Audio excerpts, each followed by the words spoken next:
Online, can you hear me? Thumbs up if you can. Testing.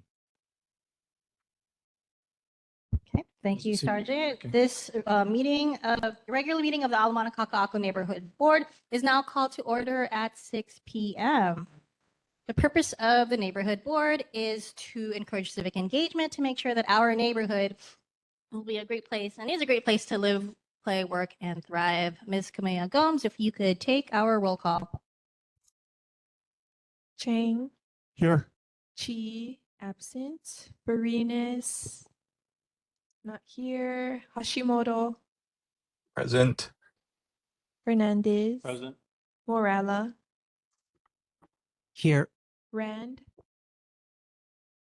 not here yet. Rice, Here. Vanderbrink, Here. Chung, Here. and Shirley. Okay, thank you, Ms. Gomes. And again, thank you everyone for being here. Let's move to the public safety reports. We have the Honolulu Fire Department here in person with Captain Gibo doing the report.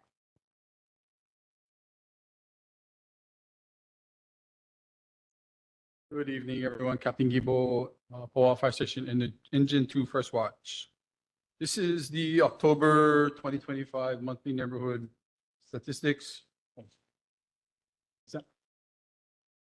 No. Okay. Sorry about that. It's just in our area.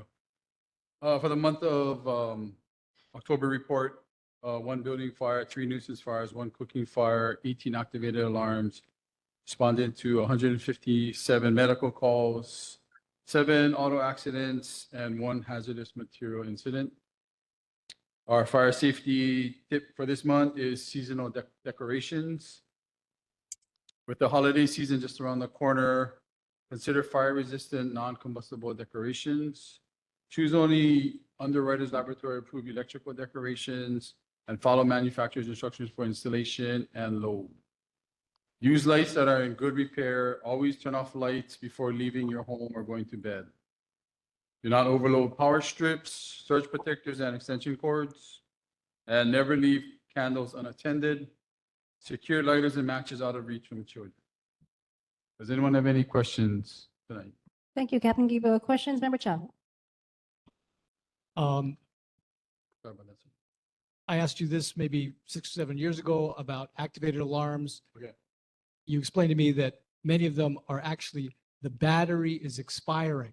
So it beeps. It's not actually responding to smoke. It's responding to a low battery. Okay. So my question is this. Since then, I found out that Easter Seals has a program where they will go out and they will change, like, for example, senior citizens' batteries because they got to climb up on a ladder. It's dangerous. Okay. Do you coordinate with the Easter Seals to do that?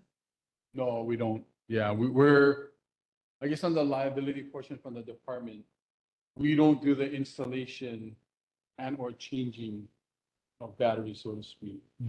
In case something was to happen, now they can always come back and just say, hey, it was the fire department that did this and it didn't ring, or for whatever reason, or it didn't activate and it didn't alert, the residents of the unit. So from our stance, we usually have the customers, we can show them how to do it. It's actually fairly simple. It's just usually a 9-volt battery, and those batteries last fairly long time.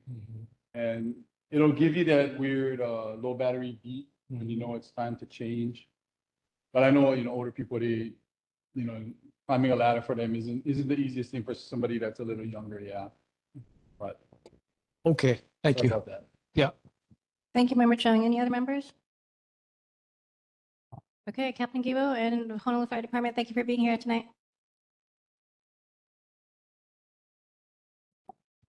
Okay, moving on. Honolulu Police Department with Sergeant Wakabayashi.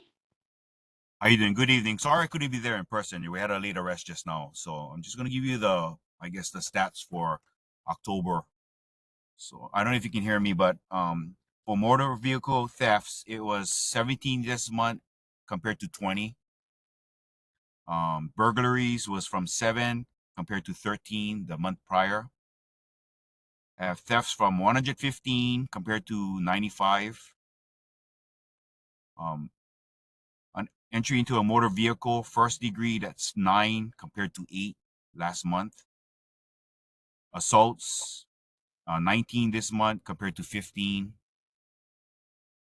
Sex assault cases, 2 compared to 1. Graffiti is 0. It stayed the same. Drug cases went from 11 compared to 4. And motor vehicle collisions, MVCs, is 117 compared to 139. So there was a little dip in the month. And that's the stats we have. Unfortunately, I don't have the minutes because I'm substituting for the other 2 sergeants that's supposed to come here. So I don't know what they promised you or what they're supposed to get back to you folks. So I apologize for that. They didn't send me any minutes, so I can take questions. Sergeant Kobayashi, thank you for representing this evening.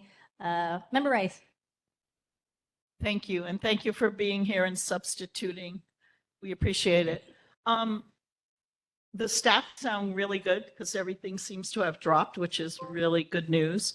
One of the things that I've been noticing, I don't know if my fellow board members have and people here this evening, is people just seem to be disregarding traffic lights, no left turns, and things like that. And especially prevalent at Pi'ikoi and Kapiolani as people are driving east or Diamond Head on Kapiolani. They're constantly turning left onto Pi'ikoi, which is illegal. There's a sign. But I did notice today that the red circle around the no left turn is kind of faded. So maybe we could look at getting those signs replaced.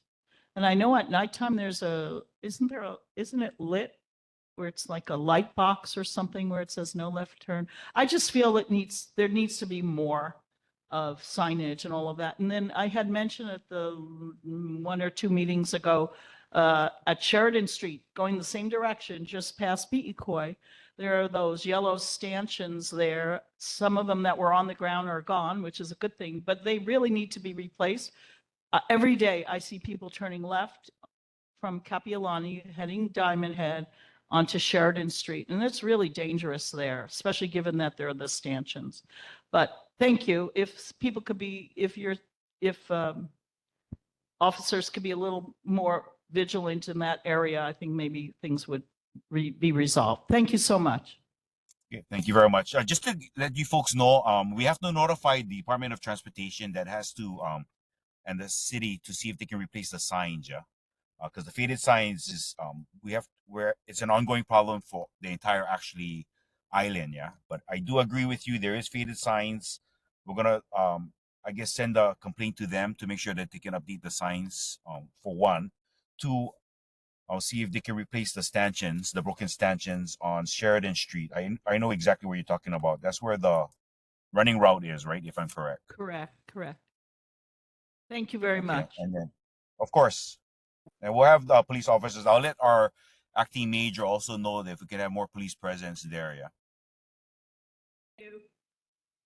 Thank you, Sergeant Wakabayashi. And apologies if HPD had already mentioned it. Who is the acting major in the area? Henry Roberts is the acting major. Thank you. Board, any other questions? Okay, I'll ask a question on behalf of my fellow board member, Vanderbrink, who has lost his voice this evening. He had brought up coffee with a cop that's coming up in November. I don't have a particular date, but do you have details on that to let our board members and the community know? Okay, unfortunately, I don't have that right now, but I can get back to you. Is there a number we can reach you and I'll send out the notice? Sure, I think it was November.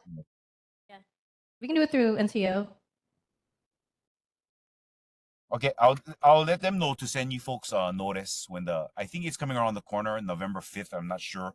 I don't want to give you that wrong date, so I'll send it to you as soon as possible. Is tomorrow okay? Absolutely. Thank you, Sergeant. Of course. Member Vanderbrink? Yeah, I put it in the chat. I think it's it's on November 3rd at 8 a.m. I think that's what the sign said when I saw it. I'll double check. Sorry about that, yeah. Yeah, thank you. Any other questions, board? Good. Hey, Sergeant Wakabayashi, thank you for being here this evening. Thank you very much. You folks be safe now. Okay, the time is now 6:10, we're moving on to presentations. We have the Ward Village Community Update with Ms. Kailani Sudaro, Senior VP Planning and Development for Howard Hughes. Aloha, good evening, everybody. Okay, good. Online works. Thanks, Myung. Am I on camera? Awesome. We'll go to the next one. So I wanted to open with an update on our open spaces and parks. We've had a bunch happen since I've been here before all of you. At our Ulana project, Kala'i opened in September. And so this is not quite an acre park. It's located on Kamani and Pohukaina and Awahi Street. And so while the adjacent mixed-use residential project, Ulana Ward Village, is not quite open yet, it opens next week. We did bring online the public park to everyone. And so everybody recognizes the Bicky bike as one of our Ward Village partners. And so you see just more playground equipment. We can't get over how busy Kolowalu Park is. And so with every park that we're opening in Ward Village, we're having additional designated playground equipment. And we're trying to change it up because kids get bored really easy. And so we're hoping like the kids have a good menu of different play equipment. So we're really excited for this to be opening. And then some behind the construction fence photos of our Mauka Park. So as some of you remember, earlier this year, we opened the first phase of Victoria Ward Park, Makai, and that's the one that connected to the DOT bridge that goes over to Kewala Harbor. This is the phase 2 of Victoria Ward Park, which we're just referring to Mauka for the purposes of construction. But subject to the rain in December, we're looking at opening in December or January for the grass to grow in. But here's some really fun behind the scene photos of what's going on with the construction crews. So you can see more play features in the upper right-hand corner. And this is going to be an all-access playground and all sensory. It'd be the first in urban Honolulu that's in a public park setting. We're really excited about that. And then the event lawn, if you see the big picture to the left, kind of that big open brown dirt area still, that's going to be our new community gathering for large festivals. Hopefully we're working with a bunch of different farmer market vendors and kind of getting the return of farmers market back to Ward Village, which we haven't had for a couple of years. So that's really exciting. And then in the lower right-hand corner, this is the first installation of our sculptural trellis seating venues. And so we have 3 of these really large kind of like, I mean, it's like a pergola on steroids, but it's like 17 feet tall and it's going to have lighting. And so we'll have a bunch of movable chairs and tables, similar that you already can utilize at Makai Park coming up in Mauka. So we're really excited about that. So with the big construction impact, and we apologize, but we're really excited about the infrastructure work that's happening on Ward Avenue with the realignment of Awahi Street. And so we're repaving right now in the west of Ward area fronting Ulana. That's what the larger photo on the left is. That's the Pohukaina Street extension. We're referring to it. And the upper right-hand corner is where the First Mind Bank building used to be. Most people are familiar with 250 Ward Avenue that was referred to. And you'll see an old road. And it's a great fact. This was actually a road. Pohukaina actually used to make it all the way to Ward Avenue. And during the 40s, after the war, Victoria Ward Limited to respond to, warehousing needs built over the road. So it's been a fun project to really reestablish that connection from Kaka'ako all the way down to downtown Honolulu. So we're really excited about that. And that will open next summer. And the west of Ward portion of Pohukaina, we'll get that wrapped up by the end of the year. And it'll be a really monumental moment to reestablish that intersection along with Halikoala, which I've shared with you before. So we understand, traffic came up, remember Chris, earlier. I was here and we are relieving the Maukamakai corridors with additional Diamond Head and Eva corridors. And all of these new streets will have bike lanes and markers in them too. Thanks, Neil. So last week was really exciting. This is the corner, the Launiu Ward Village is on the corner of Moana Boulevard and Ward Avenue. We had our groundbreaking ceremony. So Swinnerton Builders is our contractor for that project. And with all of our milestone moments, as many of you know, Ward Village will choose community partners to kind of, broadcast their mission. And so we're really excited for this project to partner with Laukahi Network and the Downtown Arts Center as our two community partners. And so just a fresh off the photo or fresh off the press photo last week. So we're really thrilled about that. And so with the Launu Ward Village, we will be closing off a portion of a remnant Awahi Street, which is being replaced by the Pohukaina Street extension that I described. And with the remnant portion, it's not quite an acre of a road lot we're going to be converting into a public plaza. And here's just a quick highlight of some of the programming that we have worked with HCDA on in diversifying the open and public spaces throughout Ward Village. Just we don't have kind of this programmatic mix anywhere else in Ward Village. And so the thought is to be a true plaza, so more hardscape than, green grass, and then create additional opportunities for pop-up activities, more sculptural seating. So, they're safe things for kids to climb all over.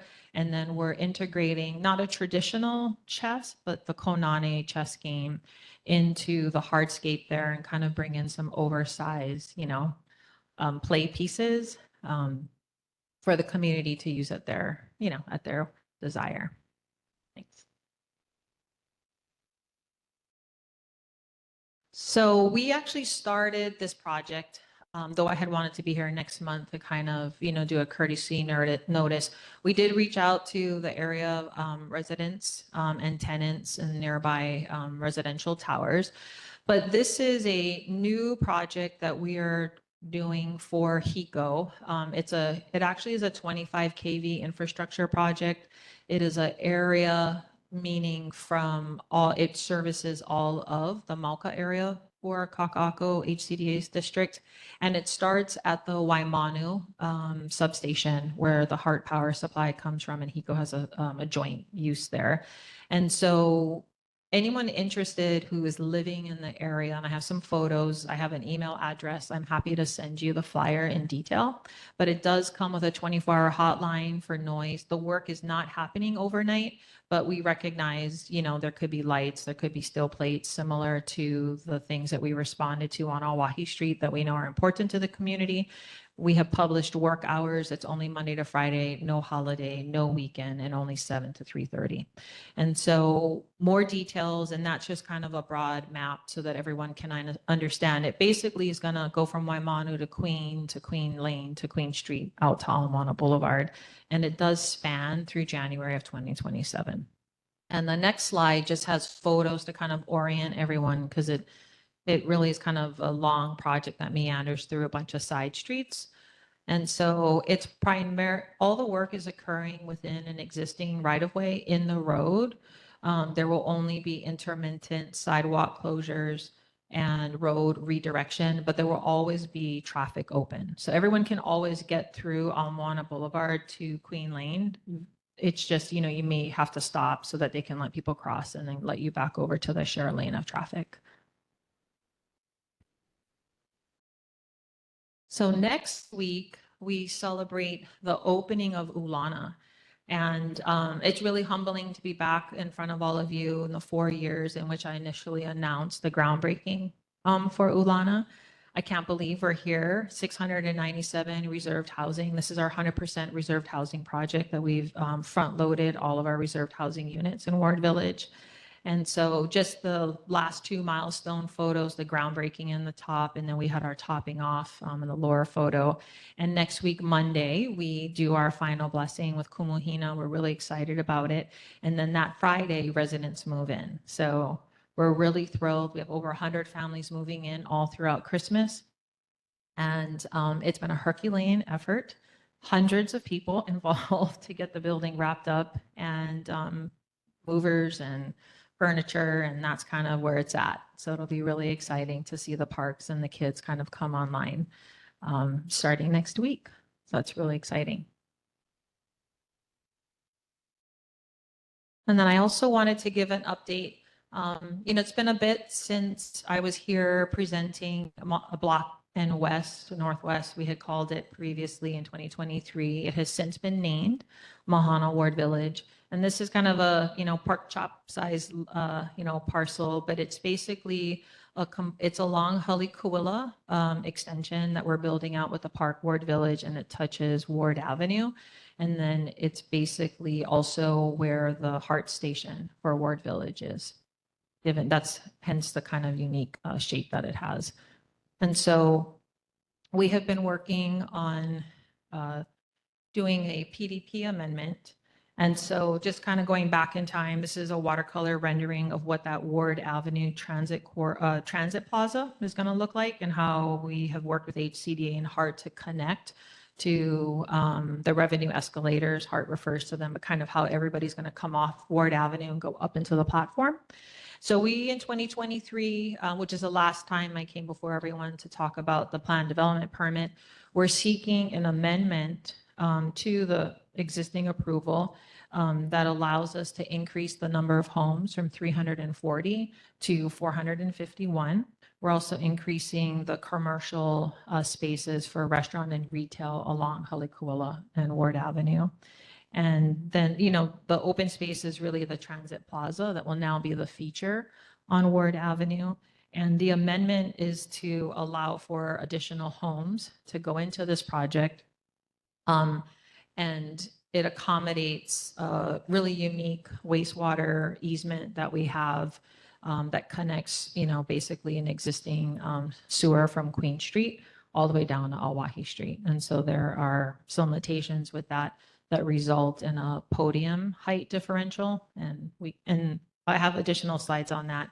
But with the additional homes, obviously comes, an increase in project economic contribution. And then obviously the real property taxes, because right now this is like an asphalt parking lot. And so we're really excited to bring online, a true TOD residential offering at the steps of HART. And this will be one of, outside of the South Street one, really like what the whole vision of TOD was to have HART, to have rail right outside your doorstep. And so we're really excited about Moana. So just some additional renderings that we have, and to familiarize some of you who maybe are not, overly familiar. Oops.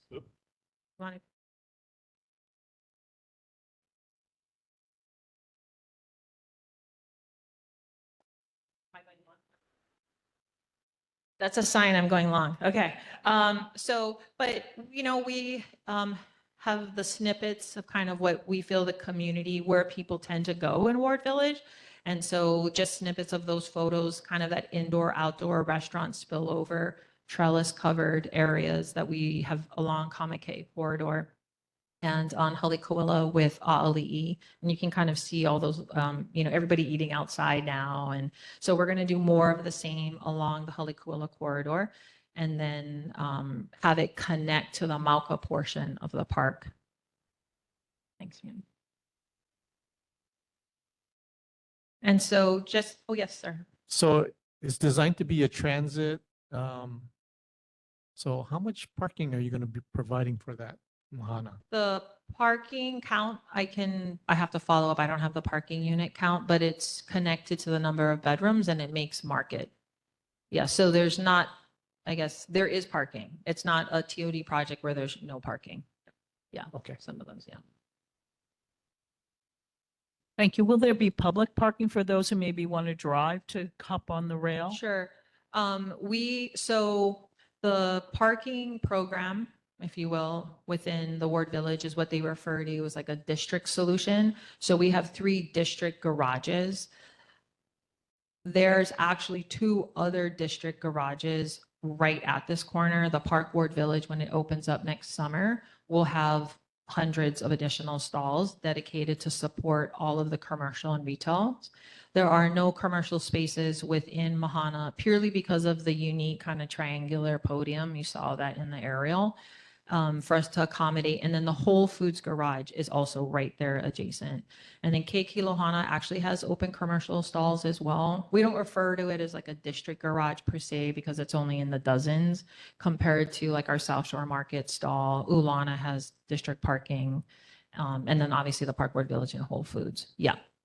Yeah, absolutely. And so here you just kind of see, you know, what everyone is familiar with the mixed use podium. We have podium home units that kind of wrap and add a lot to the streetscape and, you know, the vibrance of the street by having such close proximity, you know, people's windows and lanais onto the street. And then on the, obviously on the street level where all the commercial retail is. And so this is the podium for us to accommodate actually the parking associated with additional homes, as well as that really unique wastewater easement that we have.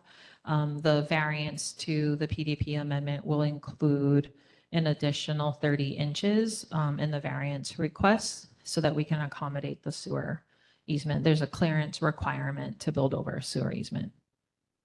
Said differently, more simple way, I guess. Yeah. Thank you. Oh, you went through yeah, so just so that everybody's familiar with the different, you know, the different sides of the building.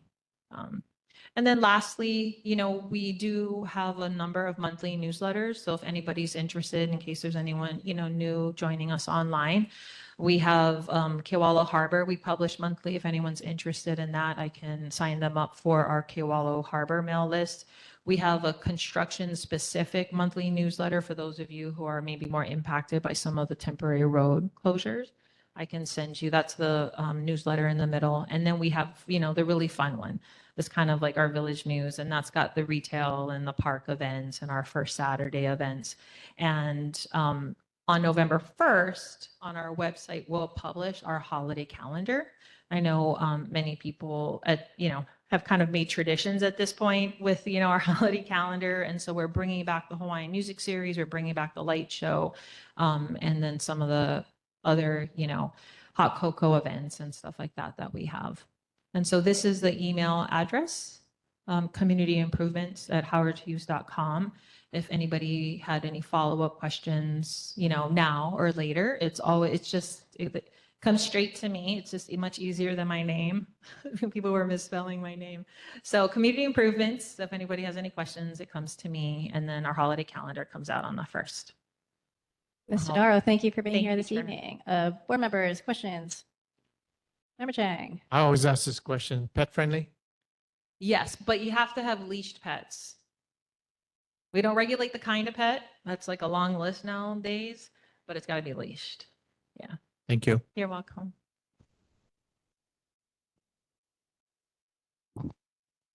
Can you talk a little bit about pop-up activities at the parks that are Yeah. going to be happening? What's the procedure if organizations wanted to participate in that? Actually, if you could email community improvements, I'll pick it up and then you can let me know. Many of you, if you're able to go to the Mackay Park, you see the 3 kiosks. We have done a couple pop-ups. It doesn't have to be food at all. You know, we've had other ideas. If you have an informational thing and you want to use it, we're happy to. It's really an experiment that we're running with HCDA to kind of create different, you know, venues that don't have to like always be traditional brick and mortar. And on the plaza that I talked about for Lao New, we're not going to have, it's not going to be like such a formalized kiosk. It's going to be much smaller because a lot of trends, even within farmers market, what, you know, we're observing in other farmer market, you know, organizers, people have their own like cart, and it's the coffee cart or it's the shave ice cart. And so we just need to provide, you know, the power primarily.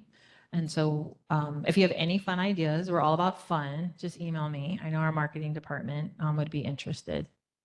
Yeah, so thank you for asking. Yeah. Thank you. Member Question. Chung. Roughly how many new retail spaces will be going in? So I guess it depends which mixed use project. I could give you a more detailed, you know, answer. I can send that, but let's see. So Ka'ula is not quite, maybe 15. You know, A'ali has what, 9. You know, the Park Ward Village is actually going to be lined on all 4 sides. It's going to be our largest commercial mixed use retail restaurant. And that's, you know, well over 35,000 square feet. And so, you know, something, you know, potentially we're looking at 24. We do have the Village News does have like our retail posted list. And so, you know, as we're slowly redeveloping each block, we're bringing back commercial square footage that we've taken out, you know, of other projects and bringing back, you know, Class A spaces. Thank you. Thank you, Member Chang and Mr. Dar. Member Chang.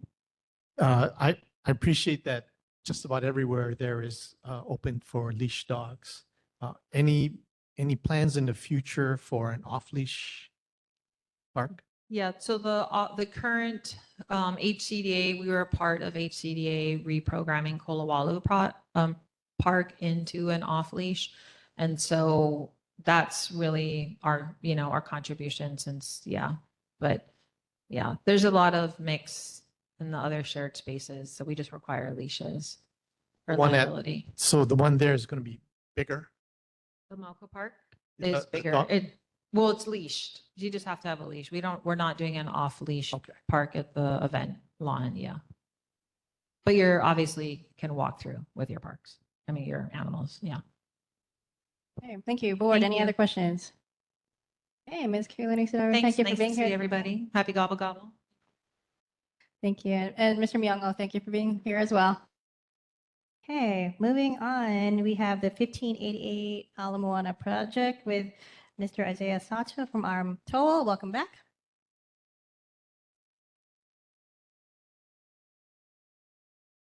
Good evening, everyone. Thank you for having me today. I'm Isaiah Sato. I work with ARM Tower Corporation. We're the planner for this development, and this is our first, public outreach on this project. So we're excited to get some feedback and really get moving on this project. So our project is at 1588 Ala Moana. Next slide, please. And the developer and applicant is BSC Acquisitions LLC, and we're proposing to create a TOD, mixed-use development with affordable rentals, market rate residential units, as well as hotel rooms to support housing diversity, economic vitality, and access and mobility there. So we're going through the entitlement process, and that's what we're helping with as the planners. So it's the IPDT, the interim plan development, transit, and special district permit process. So that goes through the city and DPP and ultimately the city council. Next slide, please. So for our location map, to help orient yourself. So our project site is kind of in the center lower part of this screen. We're actually within Ala Moana Center over the parking garage at the corner of Atkinson and Ala Moana Boulevard there. Next slide, please. So this shows kind of an, angled view, our perspective view of our project site. So we're right over the parking garage. That white structure on the far right side is the Macy's building. So we're not impacting any of the existing Ala Moana shops. We're really going from in front of the shops out to the street front, Ala Moana Boulevard and Atkinson Drive there. So it's currently a parking garage for the center. The project site is 4.3 acres, zoned BMX3 community business mixed use. We're not within the SMA. We are within the Ala Moana TOD district. And of course, it's currently a shopping center parking. Next slide, please. This is a kind of a drone image if you're above Alawai Harbor. So our project, we kind of kept it, up front in this so you can see it. But I really like this rendering because it shows kind of how we fit into the Ala Moana area, and Kaka'ako's a little bit more towards the left side of the screen there. But going from the right to the left in the front, we have Yacht Harbor Towers, existing building, of course, Ala Moana Hotel behind our project.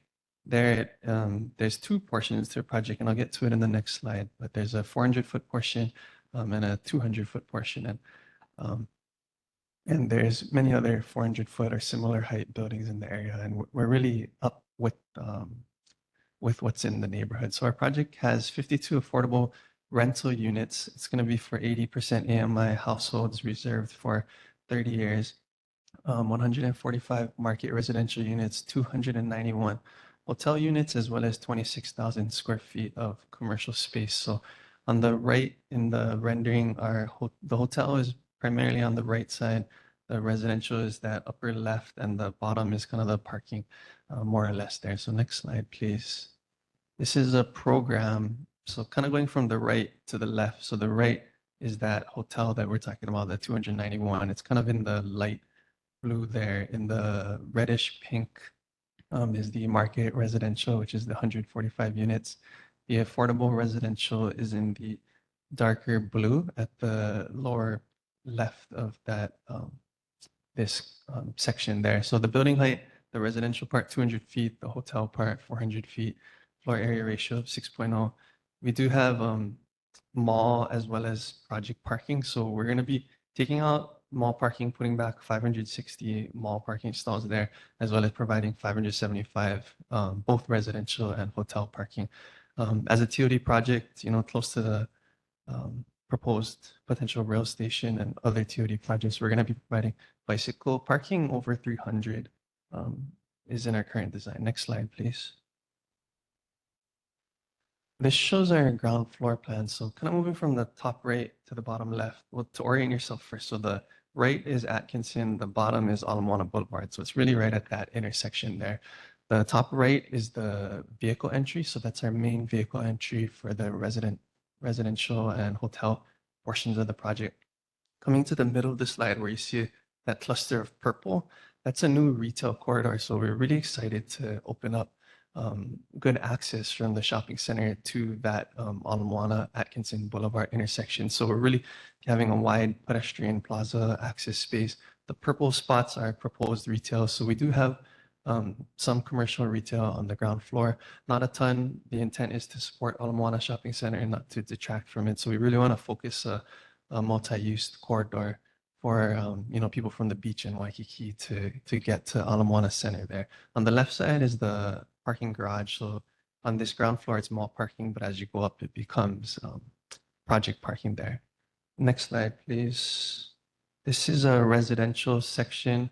The left side of this is Ala Moana Boulevard. The right side is the mall. So at the bottom left, you can see that's where our Park Share drop-off area is. The affordable housing is going to be in a liner. So it's going to be really up front facing Ala Moana Boulevard. From the street, you won't see a parking structure there at those levels. You'll see activated, lights on residential affordable units there as well. Behind that is mall parking on the lower floors. The darker gray is residential parking. And above that in red is the market residential. Next slide, please. This is our hotel section. On the left is Atkinson, the right is the mall. So really the bottom level is the parking podium where we have our vehicular access and parking, and above that is our hotel project. Right now, we have designed in a rooftop restaurant on top of our hotel, and that's subject to change, but currently that's what we're hoping to provide there. Next slide, please.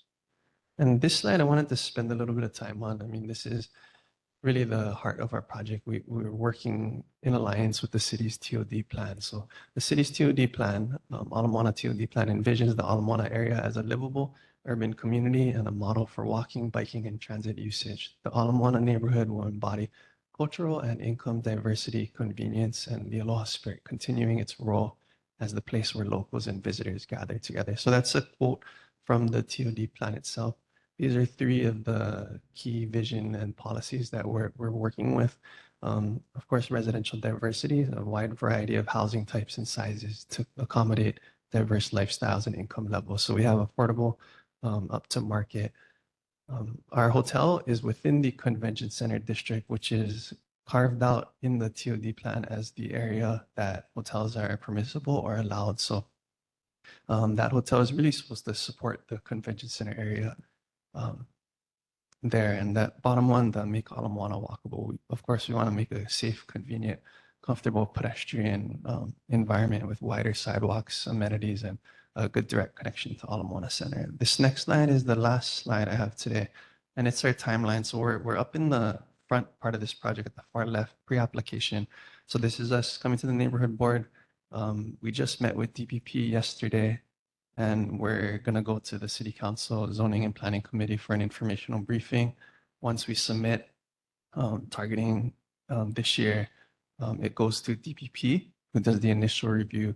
They notify other agencies, they hold a public hearing, and then they make their recommendation to City Council, goes to City Council early next year, where they vote on the project via resolution. And then it actually goes back to the city DPP for another final review there as well. So we're looking at entitlement timeline, hopefully getting through the process, mid to third quarter next year. Thank you. Hey, Mr. Sato, thank you for that presentation. Board members, Member Hernandez. Yes. So thank you for that presentation. One of the things that I heard you mention 300 bicycle parking. But what about bike sharing like Beaky? Are you in?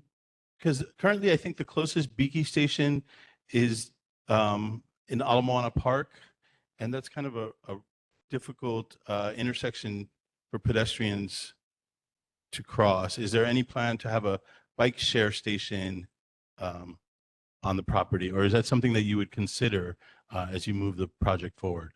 Yeah, so in our current design, we haven't looked at a bike share station at this portion of Ala Moana Center. We're kind of a unique project because we're our own project, but we are part of like a greater shopping center. So the 300 bike stalls will have, long-term stalls for our residents as well as a bunch of short-term stalls for guests there. But that's something we'll continue to look into, not in our current design, but we can look into it. That would be great. Thanks. Thank you, Member Hernandez. Member Rice. I thank you for your presentation. Could you please explain a little bit better? I'm a little confused and I'm sorry about that. Where is the entrance? Is it on the curve of Atkinson going Eva on Ala Moana? I mean, where would someone enter the residential side? Yeah, so that main retail corridor that was in purple that I was kind of showing, that's right at that intersection. So, if you're coming from Ala Moana Beach, you do the pedestrian crossing, there's like a little island there now, and you go across, there's not so attractive parking garage, like lower level. It's right at that corner is where that main entrance is. So we're really hoping people from Waikiki, Ala Moana can cut straight through our project to the mall there. So that's going to be a wide corridor there. And then the hotel, has a management company been assigned yet or Not yet. identified, I should say? Not yet. Okay, thank you. Thank you. Thank you. Member Vanderbrink online and then Member Chang. Thank you. I wanted to ask, how much is the cost going to be on the market rate units and the affordable units? Just a broad estimate since I know this is early. Thank you, Member Vanderbrink, for that question. So we don't have prices on the market at this point. It's still early, like you mentioned. The affordables will be rentals up to 30-year term is how long it'll be reserved for. So it's at 80% area median income and below. And that's the rent is capped based on around 33% of someone's income at 80% AMI. I actually forgot to bring my table with me, but that's regulated by the city. It's going to be DPP is going to make sure we're at that income level throughout the term. And the income, changes over 30 years, right? But it's just going to be capped at whatever the 80% is at that time. Member Chang. Thank you. Sorry, I just want one quick follow-up. Are these going to be just one bedroom and studio, or? Thank you for that question. So no, so the residential, we're going to have a full spectrum from 1 to 4+ bedrooms. The affordables right now, we're primarily going to be 1 and 2 bedroom. Okay, thank you, Member Vanderbrink. Member Chang. Isaiah, thanks for the presentation. I'm assuming this is going to be exactly like a Park Lane deal where you're just going to demolish that whole corner of Ala Moana Shopping Center, block it all off, and then do what you have to do as far as foundation, and then build up from there. So, that's my favorite place to walk over there. I mean, that's where I walk all the time. Sidewalks going to be open while you're doing all of this stuff, or are you going to block off all the sidewalks? Yeah, so we'll open up as much as we can. We haven't actually, a lot of times deciding that it gets a little closer to construction when we have a contractor, they tell us what they can do. But from my experience with Ala Moana projects, they try to always have access. I mean, you'll have to close off the sidewalk at one point, maybe redirect you, through the mall, but we'll try as much as possible. We'll try to keep the sidewalk open, of course. Well, I mean, if you look at where you're going to be demolishing that, that's pretty much Atkinson Drive all the way and wrapping around until you get to about mid-mall. So that's a big place to be blocking it off. And if you're going to reroute us, you're going to have to reroute us like Kona Street Yeah. area. Yeah, if I had to guess, we would keep the sidewalk open as much as possible, and there would just be a shorter term in construction where they close the sidewalk off like half by half, as long as you have enough of a walkway Yeah. through to let it through. I mean, the main work, as you know, is over the garage itself, not the Oh, yeah. sidewalk. And part of the sidewalk is actually within the public right of way. So we'll have to work with, DOT and the city to make sure we keep as much access as we can. So two last questions. Yeah. Dog friendly, and are you going to save the trees? So dog friendly, yes, for our tenants. There for the trees, we're gonna do our best. We're still really in our design. A lot of times we have to work with our engineers to see where the water lines are and whatnot. But if the trees are there, we'll do our best to preserve the trees. Yeah, And I mean, there's a lot of nice monkey ponds on yeah, there Ala are.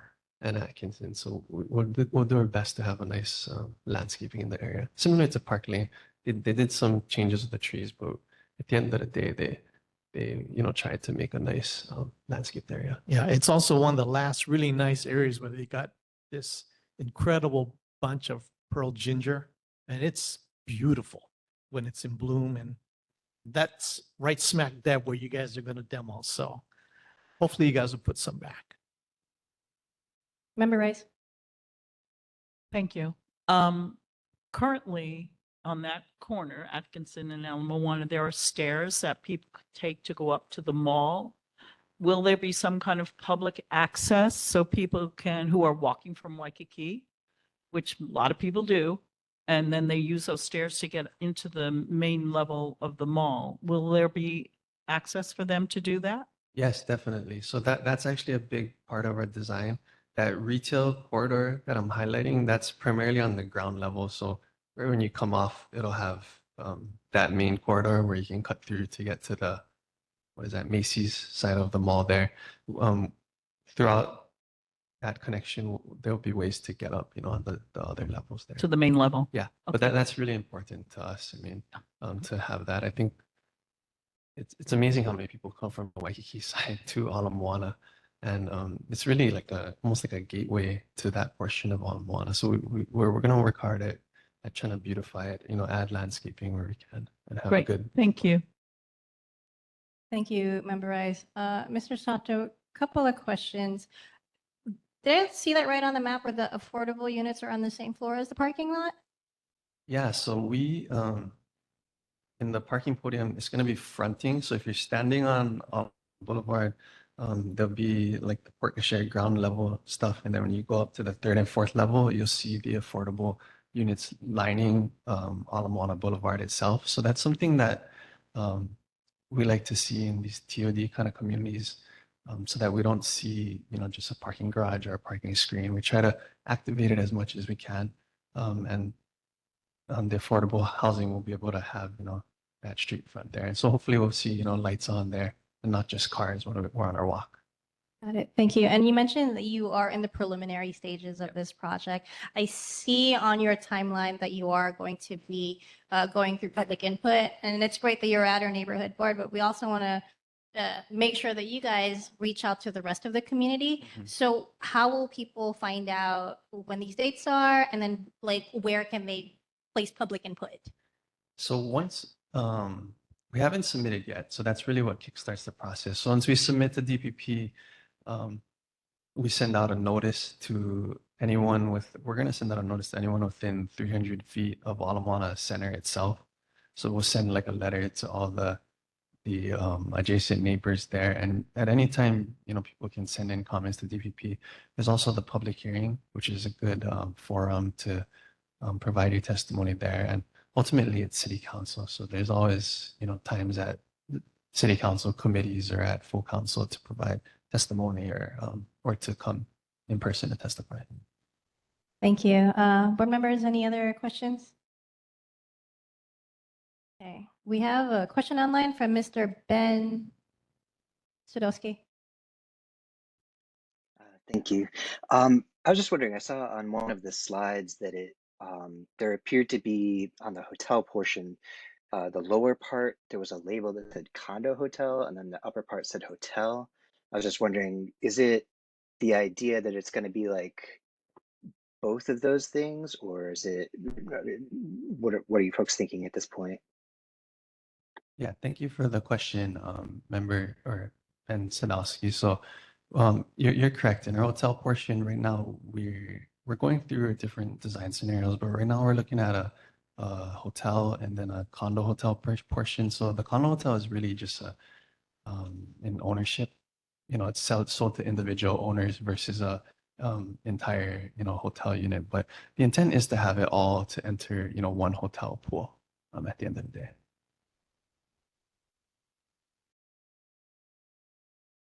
Okay, thank you for that question. Any other questions, concerns? Hey, Mr. Sato, we look forward to more information from the project. Thank you for being here this evening. Yeah, thank you for having me. Okay, the time is now 6:51. We are moving on to board business, approval of the September 23, 2025 regular meeting minutes. Does anyone have any edits? Okay, can we get a motion to approve? Okay, thank you. Okay, anyone opposed to meeting minutes being approved? Okay, meeting minutes approved. Thank you, board. Moving on to the letter from the board to the city and county of Honolulu allowing leash dogs in neighborhood board 11 parks. And this was drafted by member Rodney Chang. Thank you, Chair. This was a request that came from Nathan Sirota from the Department of Parks and Recreation a long time ago, and they'd asked us for some input. And the board did actually send out a survey. And the interesting thing about the survey was it pretty much confirmed that people want to have their dogs have access to parks. So this letter is to request to allow leash dogs in city parks. Okay, I'll read the letter. Subject, request to allow leash dogs in city parks. And it's addressed to Mr. Nathan Sirota. Dear Mr. Sirota, the Ala Moana Kaka'ako Neighborhood Board number 11 is writing to you to express our strong support for allowing leash dogs in our city parks. We believe that with appropriate regulations, this would enhance the community by encouraging more park use and creating a more welcoming environment for responsible pet owners.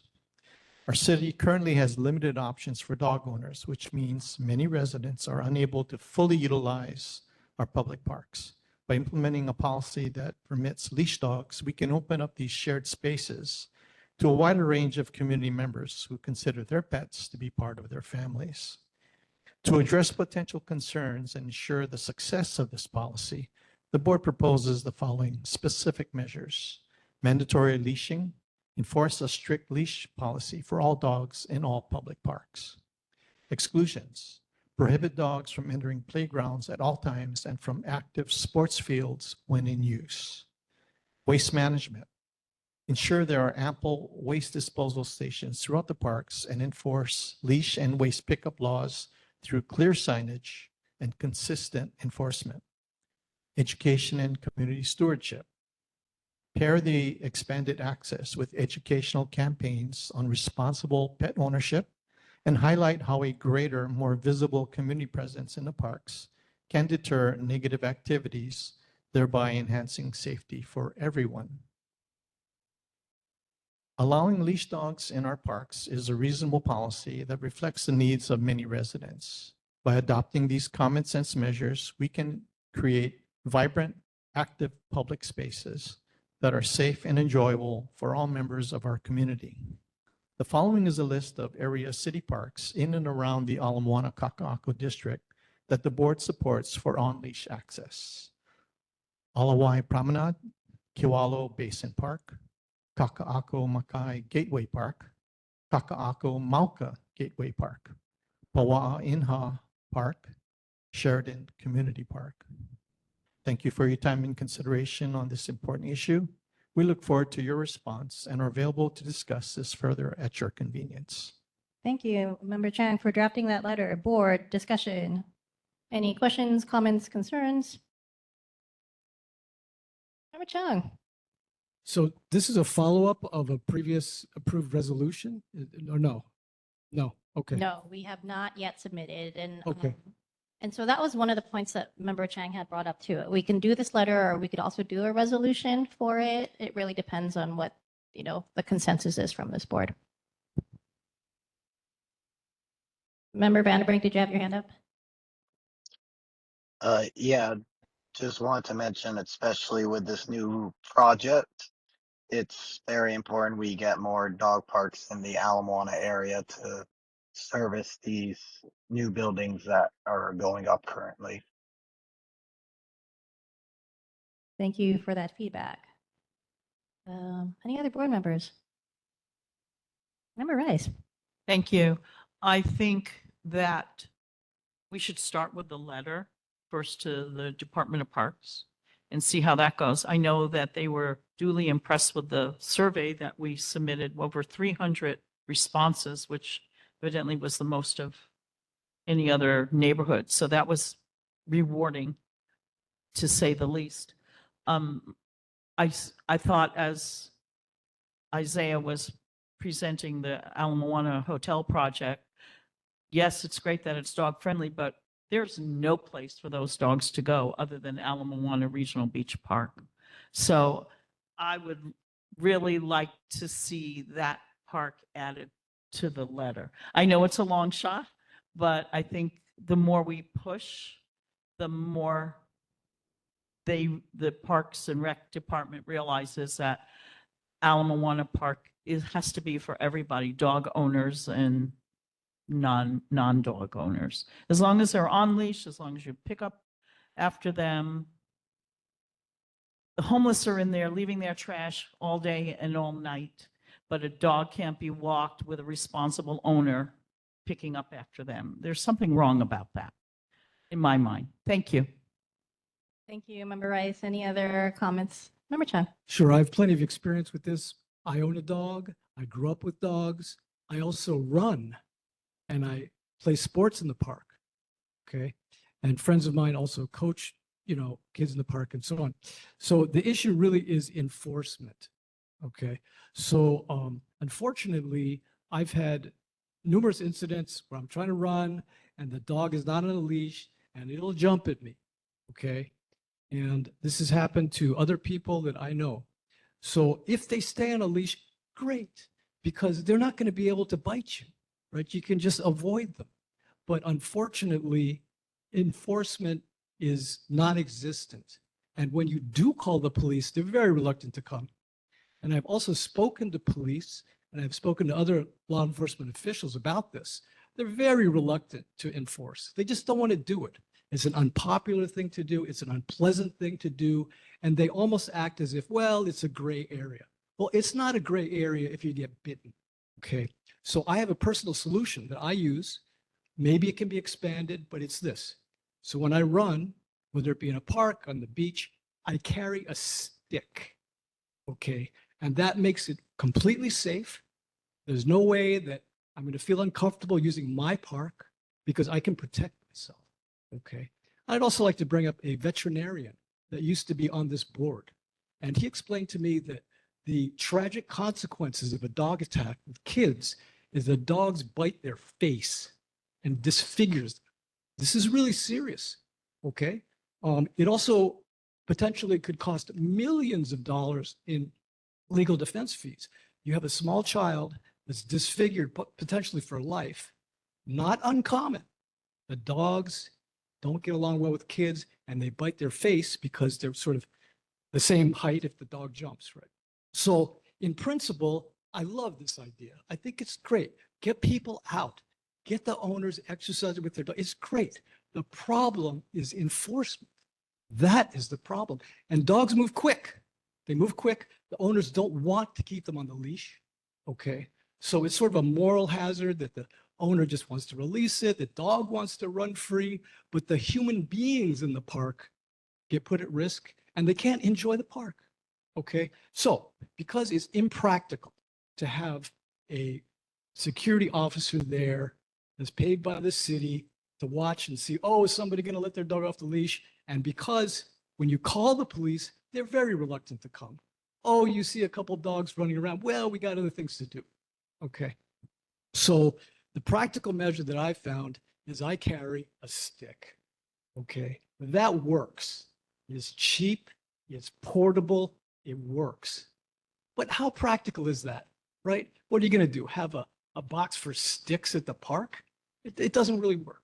So again, full circle, I'm just saying, wonderful, but the enforcement doesn't really exist at this point. Is that going to change if they allow leash dogs here? Are they going to devote more enforcement resources to these parks to protect the citizens? We would like to know that. Thank you. Member Chung, thank you for that feedback. Member Rice. I'd like to respond, Chris, Member Chung. Currently, in the last almost 2 years at Magic Island, there have been police issuing $300 and $500 citations, lots of them, to people who are there with dogs off leash. And that's kind of sort of how this whole dialogue happened and why we did the survey, because it was very obvious there's such a need. Our district, we met with Director Thielen of Parks and Rec, and she even admitted that our neighborhood board, our district, is land limited. There's no land. There's no more land that they could carve out a park for on leash or off leash. So what we're trying to do is allow dogs on leash to be in these parks. And Ala Moana was not listed on Member Chang's letter. As you heard, I support that. People have to be responsible. And I think one of the things that we can do that I wrote down on my notes when Member Chang was reading the letter is education. If we can educate. So how does that work? Veterinarian offices, pet stores, make a big campaign. And it's a big issue, but I think the city and county needs to take this up if they're going to allow people on leash with their dogs. They need to educate the public, and public has to do their part. So I'm with you part of the way, and I understand that. I have a big dog, and since he's 8 weeks old, he has never done anything but lick faces, not bite faces. That's part of our training, of course. And that's what everybody, if you own a dog, you have to be responsible. And so I just wanted to respond. Thank you. Thank you, Member Rice. Member Chung, would you be more comfortable if there was a line in here that was added that referred to enforcement? Well, sorry, refer to enforcement? Sorry, don't understand. Yeah, because I think from what I gather, it seems like you support the intent of the letter, but you're saying that how is this going to happen if there is no enforcement? And this is a letter that we are submitting to the city to start conversations. So this is not necessarily like an end all be all, but it is more to continue the discussion on dog parks. As Member Rice had mentioned, we have been having that with Director Thielen. We've also had the survey that was, we had the QR codes that was, community members were able to click on it, and that's where we got 300 respondents. A lot of them, largely thanks to Member Rice, who was literally walking around and getting feedback. So to go back to my initial question, like if we revise this and added your concern, which was, by the way, these are all the things that we want to see happen, but also, we want to work with you to figure out a way to enforce these. Would you be more comfortable with that? Well, I think it's absolutely essential. You know, one thing that could help in terms of education and enforcement, there's got to be a sign there that lets people know, you let this dog off the leash, you're going to pay up. Okay. And not only that, what I would propose is an enhanced fine. Okay. Because, you know, dogs like a member of the family, oh, you know, it's $300. We let them run around all the time. Nobody ever complains, right? Well, what if it's 3,000? How would you like that? Okay. Because think about how many people are going to be exposed to potential dog bite. Not 50 people, 50,000 people that are not currently exposed. Okay. Over time. That's a lot of damn exposure for the city. Okay. So look, I think it's a great thing. It gets people out with their pet to exercise. Is good for the pets. but enforcement right now is basically non-existent. Except for what you were saying at Alamana Park, okay? But at the other parks I've been to, and I've called the police because dogs have been, when you're a runner, they want to chase you, okay? They just enjoy that, all right? So what I'm saying is, if we have enhanced enforcement, enhanced penalties, enhanced signage, that would go a long way to protecting the general public. I would also say that if you do a survey, oh, how about would you like dogs at the park on a leash? The most likely responder is going to be a pet owner, okay? So it's a biased sample, unless you can also ask people that don't own pets, okay? Because the pet owner has got an axe to grind. They want to walk the pet. They spend thousands of dollars to acquire the pet. They spend hundreds of hours during the pet's lifetime walking around. They're highly motivated to respond. Well, let's ask the people that don't own a pet. Let's ask the people that don't own a pet and have children, okay, to actually get a read on the community. So again, I support it, but let's address public safety in a meaningful way, okay? Education programs at the vet, that's fine. But the reality is where the rubber meets the road is somebody's got the dog, they're walking to the park, and they don't know, but if there's a sign there that says 10,000, just for argument's sake, $10,000 fine for, pets off the leash. That's meaningful, okay? Right there on the spot, enhance fines. That's all you can do. The police aren't going to do extra patrols. You're not going to hire a special security guard there. You're not going to do it, okay? So we got to do something preemptive, knowing that the city's not going to spend extra money to police those parks. They will spend extra money on the lawsuit that comes when the kid gets bit in the face. That will happen over time. It will. Dog bite is the most common insurance claim. Okay? Happens all the time. Yes? Thank you, Member Chung. Any, Member Chang? Okay, addressing Chris's concerns. That's the reason why I put in here specifically to address potential concerns and ensure success of this policy. Keep in mind, we're writing this letter to the Department of Parks and Recreation. These are the guys who maintain and enforce the park.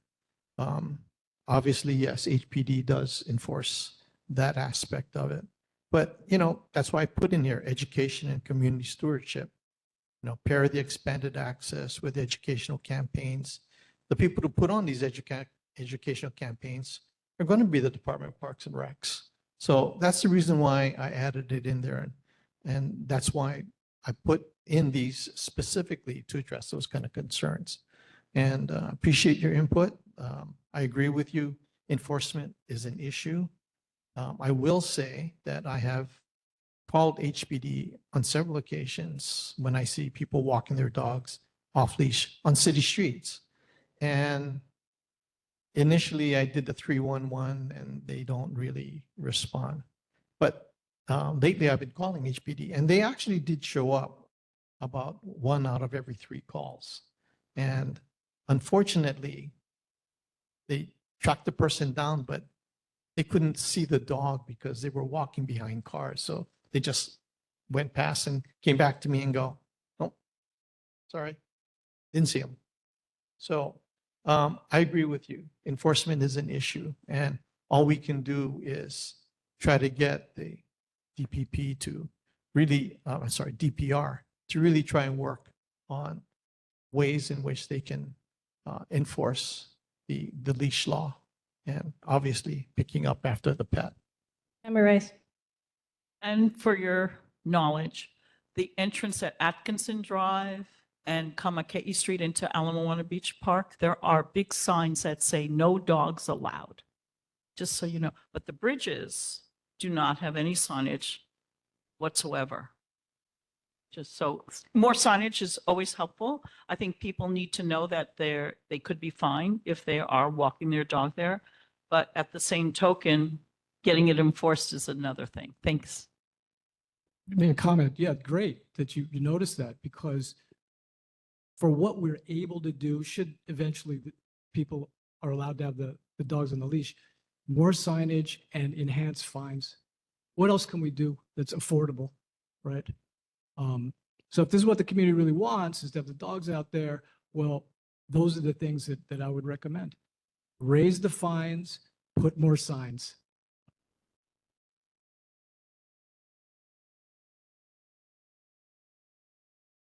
Member Vanderbrink.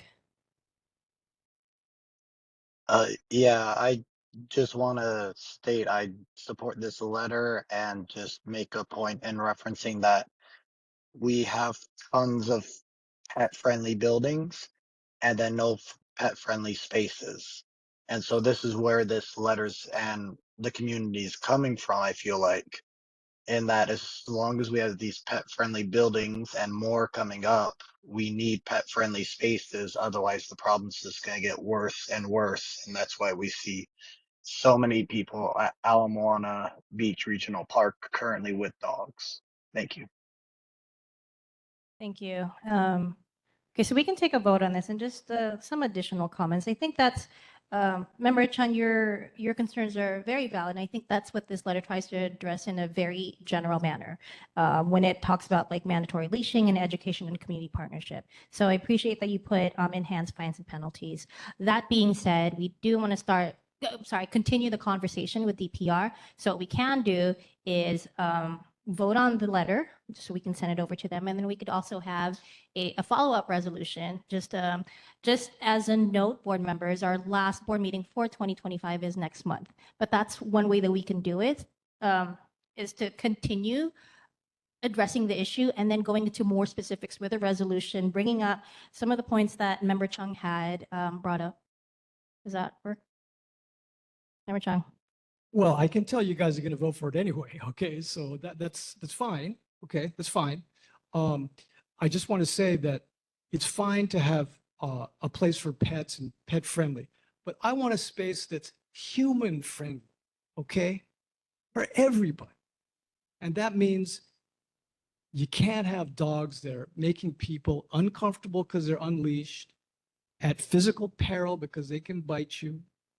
You can't have people like me that feel I can't run in a certain park or a certain place because I just know the dogs are going to come up and chase me and they maybe will bite me, maybe not. Is my insurance current? Is it not? I don't want to go to the emergency room. I just don't.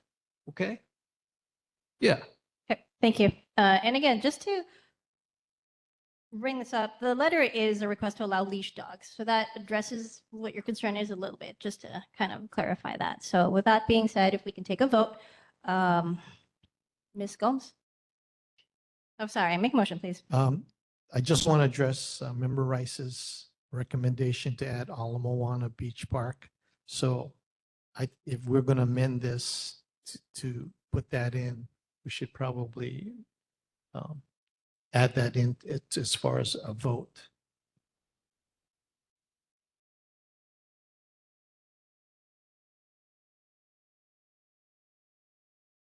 Okay, just to note that the letter that DPR had sent does not consider Moana, which we knew when we sent out the survey. Should we add that in the letter anyway?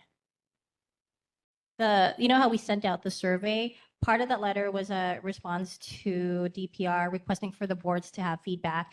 And part of their letter, the letter actually omits Moana Beach Park.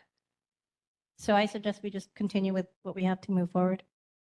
And not include Moana Regional Beach Park? Correct. That's fine. And that also addresses Member Chung's. Because Director Thielen knows that's a goal. And one of the things, Chris, that she suggested, which I support, is create an off-leash enclosed dog park in Moana Beach Park, which I think solves all the issues. Yeah, I think that's a great idea, so people know there's a difference, okay? That there is a place to go without the leash, that's fine, okay? So if we're talking about amendments here, actually that as an inclusion is really good, that we explore more off-leash enclosed spaces. And the other thing that I think is important is enhanced fines, okay? I don't see that here. I think $200 or $300 is just not enough, okay? If you got that ticket, I think you would think differently, because I know a lot of people who have received $300 and $500 tickets. They're not happy and they're fighting it. And one of the things too is that police say you have to go to court. and they don't want to go to court. And I know one guy who had to go 8 times because a judge wouldn't give it up. 8 times. So if there is a fine, I think if you're breaking the rules, you have to be fined. I agree, but I don't think $3,000 is realistic for people. Okay, well, the other issue might be repeat offenders. Is there an escalation clause there? Okay, because repeat offenders are serious offenders. Okay, and also I just want to add that we're talking about the injuries that are created by dog bite, as I've explained, are very common. It's the #1 home insurance claim. It's not even theft, it's dog bite. Okay, this stuff happens all the time. All right, so not only is it common, as I've explained, for children, it could be grievous. That's very expensive. It's not $200 to fix the kid. It's not. Okay, thank you. Thank you, Member Chung. Member Hernandez. Okay, can we get a motion to vote on the letter? So moved. Can we get a second? Wait, sorry, are we including these things we talked about? We're including Ala Moana? No, We're not, we are not including Alamano. we're just doing it as is. Correct. Okay, I understand. And then we can write a resolution next month if anyone wants to take that up to be more specific. Okay, I second. okay. Camelia, if you could take the vote, please. Okay, so the motion on the table is to adopt the letter as written, correct? Okay, Chang, Yes. Chi, not here. Chung, Nay. Arenas, not here. Hashimoto, Yes. okay. Hernandez, Morella, I abstain. okay. Rand, not here. Rice, Vanderbrink, Yes. Chair Lee. Yes. Okay, 6 ayes, 1 no, 1 abstention. The motion, it passes. Thank you, board, for that thoughtful discussion. And hopefully we can come up with a resolution that addresses everyone's concerns. Member Chuck, thank you for that perspective as well. Okay, the time is now 7:17. Let's move on to action committee meeting recaps and updates. I'll go over some of it since I was not there, but Member Vanderbrink was, but he is, again, I want to make sure that I don't want to wear out his throat. So we've already discussed some of the items that were talked about in the action committee meeting. Member Vanderbrink also discussed a resolution to reduce vacant lots via property tax surcharge. And he's looking to draft a resolution in November. He has also received help from Councilmember Nishimoto's office. So thank you to Councilmember Nishimoto and his office for the assistance. I'll do the Pride Parade update later, but I'll turn this over to Member Rice, who is also the co-chair for the Action Committee meeting. Sorry, thank you. As far as the community cleanup for Moana Regional Beach Park, we're moving that to January. I'm waiting for Danny Higa to get back to me with a suggested date for that. The Oahu Trans Metropolitan Planning Organization, I did not attend the meeting this month, and the meeting next month has been canceled. So the next meeting will be in December. That I'll hope to be able to attend and report on. And Sam's Club, the new general manager likes the idea and asked that we postpone and wait until the new year. And I said, absolutely no problem. Thank you. Hey, thank you, Member Rice. Anyone else want to report in attendance at other meetings and events before I go down the roster? Okay. Chairs, Vice Chairs meeting. I was out of town on that one. Member Vanderbrink, did you have any comments on that meeting? None in particular. I think it mostly applies to board members, and actions we can take, not necessarily the community at large. Okay, thank you, Member Vandenbrink. There is going to be another Chairs, Vice Chairs meeting at the beginning of November. Similar agenda, which is to discuss the parade as well as further training when it comes to board meetings. So we'll keep you guys posted on that. Pride Parade on October 18th it was great. It was myself, member Vandenbrink, member Morala, and we had member Cards Pintor from Kalihi Palama Neighborhood Board. It was pretty exciting since we were one of the only boards that were in the parade. So thank you everyone for participating and for the board for continuing to support. Thank you to NCO for the banner, which we can use. So if any of you want to participate in the parade, let me know. I will hand over the giant banner to you. Okay. Oh, Farm Lovers Market. Anecdotally, I heard it was one of the biggest parades in the state. Yeah, it was great. So I'm looking forward to our future participation in other parades, just to, again, get more visibility for the board and to educate them on what we do. And we did see Representative Iwamoto, so thank you for being there supporting everyone. Hey, Farm Lovers Market at Kaka'ako. Member Morala, do you want to speak on that or on your experience? Good. Okay, so this is the third time we have been at the farmers market, and it's been good. Again, we do have like community members coming up to us and asking us about what the board is, and I think that's the general gist that I'm getting is that as much as the neighborhood board system has been around since the 70s, people are still getting educated and reacquainted on what it is that we do. So, board, I thank you for volunteering your time to talk to our neighbors at these events. Okay, other meetings? Member Morello. I think it was at the start of this month was the trash collectors town hall that they did in Waikiki. Just general ideas. I remember they're still looking for ideas and solutions for early trash collections. The mayor was there, so they're very taking this issue seriously, but it seems like as of now, they're just trying to collect the problem areas and seeing if they can potentially move trash collection around areas that do trap in the noise.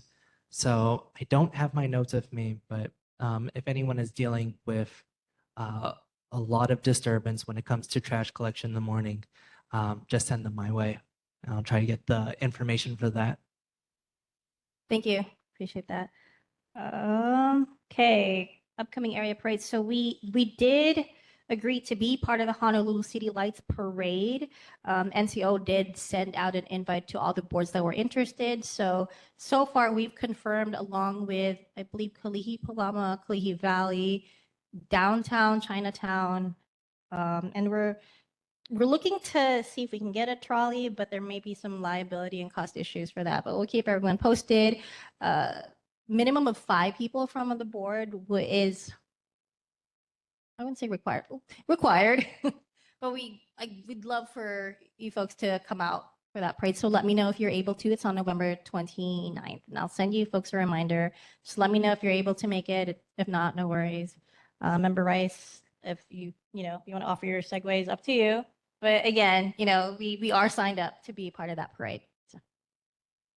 Yeah. Hey, sub-district reports. Does anyone have any sub-district reports? Okay. No, Member Chang. The lights on the Moana are still out. So Ben was working on it. So whoever's taking Ben's place, the lights are still out and we need to get them back on as soon as possible. Thank you. Thank you. Many other members? Okay, I sent this to the board members today, but we do have an update from Mr. Beatty, who has been working with the Adopt Sheridan Park. And he mentioned that the city planted trees along Pi'ikoi, 3 Howard, 2 Kukui, and 3 Lonamea. And so that's exciting. First park cleanup event is tentatively on November 15th, 9:30 to 10:30. So if anyone has any questions, I have forwarded you the email, adoptsheridanpark@gmail.com. If anyone would like to participate in the park cleanup that he is looking to organize. Member Rice. Thank you. I just wanted to let everybody know that there's an opportunity for you to voice your opinion on whether the state of Hawaii should allow for mail-in ballots on any election. So tomorrow, there's an election commission meeting that you can participate in. It's at 10 o'clock. It's at the commission offices at 802 Lehua Avenue in Pearl City. But if you'd like to submit testimony, you can do so via email to elections.commission@hawaii.gov. That's elections with an S, .commission@hawaii.gov. And this is just to voice your opinion on, do you like it? Don't you like it? Is it important? Isn't important? Because evidently there's a group that would like to make vote-in ballots go away in the state of Hawaii. So if it's your opinion and it's an important one. And I would like everybody to take 5 minutes and submit testimony for or against. It doesn't matter. Thank you. Thank you, Member Rice. The time is now 7:26. Let's move on to residents and community concerns, if we have any. Residents and community concerns, anyone online? Okay, moving on to elected official reports. We have Mr. Mark Yonamine from Mayor Blangiardi's office.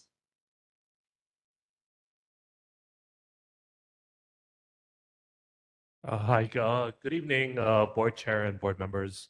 Mark Yonamine, representing Mayor. I do have follow-up issues and responses from the previous meeting that I will go through. The first one is regarding the obstructed crosswalk at Kanunu and Pony Streets. The board would like to ask DTS if they have any plans for improvements at the intersection. Response from DTS, they will conduct an investigation which requires research, site inspections, traffic study, and an analysis, of the area's traffic collision history. And they should be able to provide a summary of their findings in March of next year. Next one is to repaint the street markings at the intersection of Kona Street and Piikoi. DTS has submitted a request to Department of Facility Maintenance, a work order. The work order number is 38919. So that's how it could be tracked. And for updates on that, DFM has left their number. It's 808-768-3622.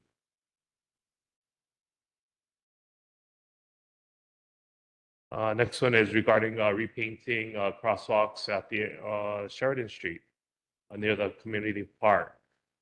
DTS will conduct an investigation and will get status of their findings by January next year's meeting. And let's see, next one is regarding McCoy Pavilion. Status of DPR's pavilion project and the renovation. So DPR is explaining that there's been several unexpected challenges due to historic architecture features, as well as the exceptional trees on site, which required specialized planning and revisions to what was proposed within that courtyard. So as parts of the project get completed, they're turned over to DPR, and at their discretion, they'll open up certain areas. But that interior courtyard area is kind of a challenge with those trees and having to deal with the roots. So they had to kind of modify the plan in that area. So that's probably going to take a little bit of time to get turned over back to DPR. Let's see, next one is the inoperable streetlights between Ahana Street and Kaka'ako Street. So DFM is aware of the issue on Leona Street, as board member has mentioned. So they are working with the contractor and figuring out how to restore that with HECO. So that hopefully will get resolved soon. Next one is regarding the park on Keomoku. There's a sign, no parking sign, that has been removed. So the city, DFM wasn't aware, so they're gonna double check with DTS, and if DTS didn't remove it, then they'll have that no parking sign restored. The sign was actually on Leona Street. Leona Street, okay.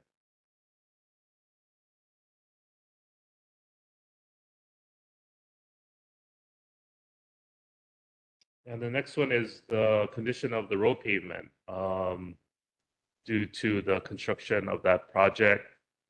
DPP is aware of the issue.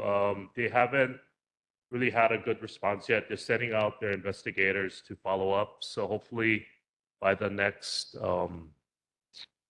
board meeting, then we'll have an answer from DPP. But they would be the lead agency to go out and see if the contractor is responsible for the damages to the pavement. And that's all I have. Thank you, Mr. Yonamina. Questions from the board, Member Rice?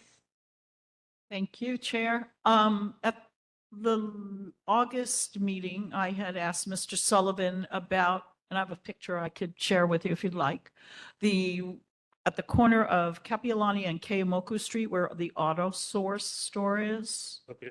the old Walgreens, there's an electrical box. The grounds look terrible. It's dry.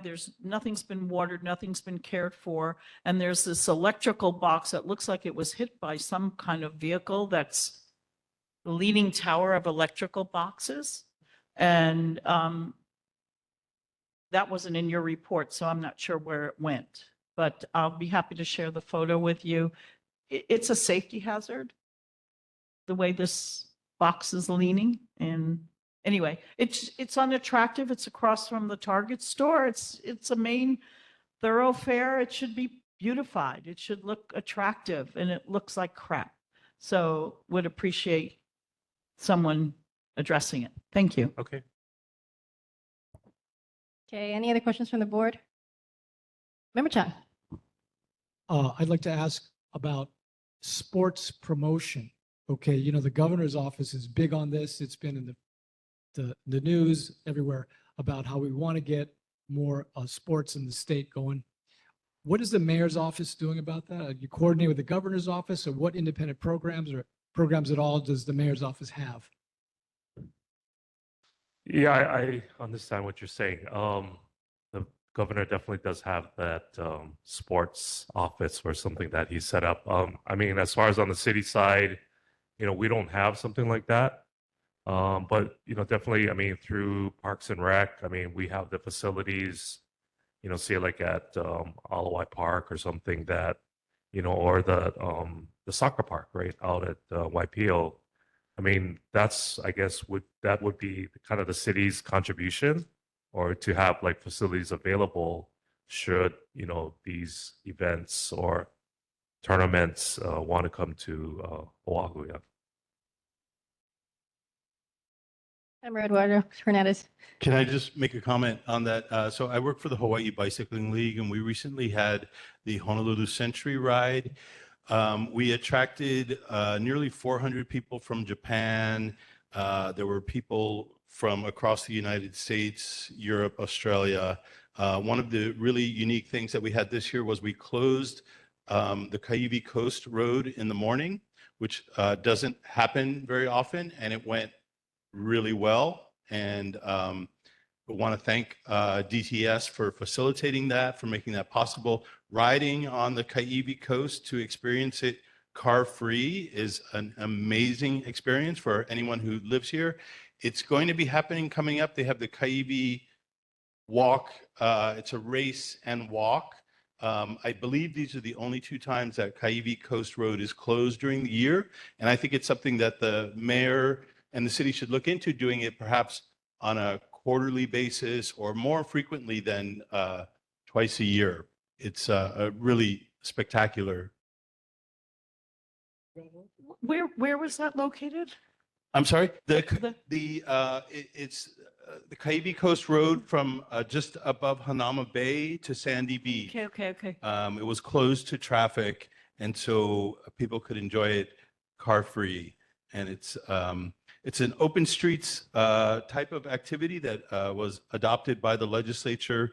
However, it died in conference committee. So we'll see. So, thank you for the comment. Thank you. Any other questions, comments from board members? Okay, online we have Mr. Steve Davidson. Mr. Steve Davidson, did you have a question for the mayor's rep? Okay. Guess we'll move on. Mr. Yonamina, thank you for Thank your you. first time here at our board, so thank you for being here. Oh, Mr. Member Morella. I just have a quick question about the sidewalk near Kamake'e and Kapiolani. That's been known to be a really bad intersection, and part of the sidewalk is closed down over there. Just wondering, how long will that take, and if there's ever ways to make that area safer, because closing down the entire sidewalk on one side of Kapiolani is just going to have more people cross the road or use unsafe ways to get around it. Okay, I'll get an update on that project. Thank you. Member Hernandez. And just one quick thing, I did from a previous meeting, not last month, the month before, had asked if DTS could come make a presentation. Could we invite DTS? Could you ask DTS if they'd come to our meeting? Sure. What is the topic? Just to talk about pedestrian safety. We're in the transit-oriented district to talk about, we've brought up some intersection crossings, lights, timing crossing for pedestrians, that sort of thing. Okay, I'll put in that request. Thank you. Thank you, Member Hernandez. Hey, Mr. Yonamina, again, thank you for being here tonight. Okay, thank you. I Hey. apologize, Chair. I just had one thing to mention. Sure. Um, Go ahead, not Member Radberg. towards, thank you, not towards the mayor's rep, but I forgot to mention it earlier. If we do have questions towards the prosecutor's office, we can actually ask the mayor's rep, and they can pass it along to the prosecutor's office for answer and then back to us. So I just wanted to point that out to other board members. Thank you. And Mr. Yonamina acknowledges that. Thank you. Okay, moving on, if the board will allow me to take our agenda out of order and have a representative who is here in person, Ms. Kim Coco Iwamoto, Representative Kim Coco Iwamoto, District 25. Good evening. Thank you very much for having me. Just wanted to touch on a couple things. First, Member Morala, sorry, mentioned about the trash situation, the early morning bulk trash pickup or waste disposal pickup happening in Waikiki and in Kaka'ako. My office manager, Kate Ozawa, did attend the meeting. And so you mentioned you're going to get back to us about who to send questions or complaints to. I texted her. She says it's to Michael Formby at mfornby, MFORMBY@honolulu.gov. And he will take and receive all of the complaints and suggestions about how we can improve that situation. And he's in the collecting phase. But one of the things that did come up, which I thought would benefit us on the Kaka'ako Ala Moana side and not the Waikiki side. So apparently for Waikiki, it's more complicated with all the tourists walking around during, I guess, from 6 in the morning until throughout the day. So in theory, I got the feeling that they're going to have to figure something out to let them continue to collect trash during the early morning in Waikiki, but I have a feeling that it's going to help us because then we have less pedestrian traffic between 6 and like 9 o'clock in the morning, or even 10 or 11. We just have less bodies in their way. So our district might be a beneficiary of these new shifts. But we are following it. It is an issue that our office gets a lot of calls on as well. And we have reached out to both disposal companies and spoken to them about it, spoken to them about, going with the plastic bins instead. And apparently you can lift up because it's more flexible, the corners. I'm like, why not put locks on the corner? I mean, so it feels like there could be some solutions. And then, one of the issues that has been coming up more recently, given the cut and snap, the ICE immigration overreach, just generally what's happening on the federal level, and how it's affecting states. A lot of, a vocal few of us in the House are putting pressure on our leadership to have a special session to address all of these things. As we saw with the No Kings, No Dictators rally, everyone's like, no, but I think we have to do more than scream no. We as local electeds, especially because many of the people in power are Democrats, we have to actually do something to protect our the people of Hawaii, right? And so the Democratic Party, and I know this is like not partisan thing, but the fact of the matter is most of the decision makers within the legislature and the executive branch, the governor, are all Democrats. So the Democratic Party did adopt a resolution earlier this month urging the legislature and the governor to convene a special session to specifically address immigration issues, some kind of rails, guardrails for ICE, and also to protect women's reproductive choice access and transgender affirming care access as well. But then I'm always pushing for raising the revenue that we need to take care of these issues.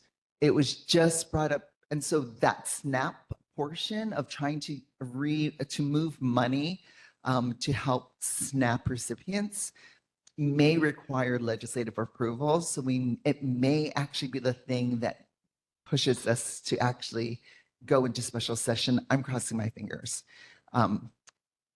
Also, it sounds like the governor, according to some of the reports I heard in the news today, he's found some federal funded money that's been pocketed away.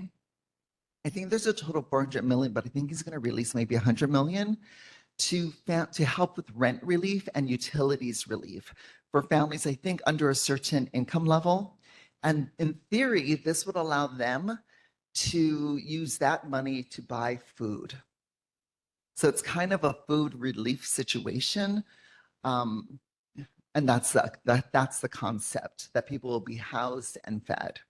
So that's a little bit of something, but we'll see how it gets rolled out. Any questions? Thank you, Representative Yamamoto. Questions from the board?